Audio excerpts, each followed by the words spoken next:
Political science students, let's take a 3-minute deep dive into the world of theories that shape the way we understand politics. First up, imagine a time when political scientists wanted to be more like hard scientists. In the 1950s and 60s, behavioralism swept the field with a promised focus on what you can observe and measure, like voting or public opinion, and leave the big messy questions aside. It brought surveys, stats, and value-free research. Sounds scientific, right? But here's the catch. Critics soon realized that by dodging big issues like power or justice, behavioralism became irrelevant, especially during times of crisis like the Vietnam War and the Civil Rights Movement. Turns out you can't just measure your way to understanding why systems break or why injustices persist. Enter. This was the rebellion, led by thinkers like David Easton. The idea? Political science can't just be objective and detached. It has to matter. It has to tackle real-world problems, war, poverty, inequality, and admit that values are part of the equation. This opened the door to new voices and big questions. Though it didn't have a single method or system, it wasn't the end game, but it made political science relevant again. Next is also inspired by Easton. Picture politics as a big feedback loop. Society makes demands, inputs, the government responds, outputs, and the people react, feedback. This model explains why democracies change policies when the public pushes back.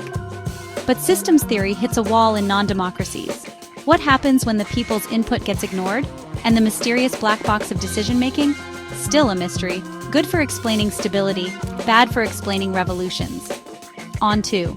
This one says institutions, like legislatures, courts, or parties, aren't just backdrops. They shape how politicians and citizens behave. Why do some policies stick around forever? Why do countries develop so differently?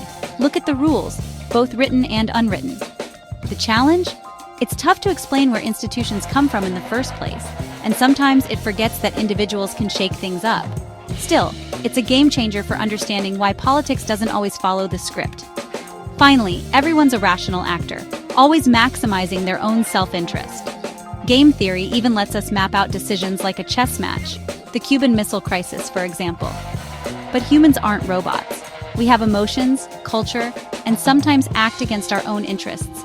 Rational choice theory is powerful, but can be too simple for the messy world of real politics. So what's the big takeaway? Political science is a cycle. New theories spark excitement, get critiqued, and then get blended together. No single theory explains it all. Politics is just too chaotic and complex. My advice: don't search for a grand one-size-fits-all answer. Instead, ask tough questions of every theory. Learn to spot their strengths and weaknesses. The future is in mixing methods, staying critical, and always being open to new ideas. That's the real power of political science. It teaches us to think,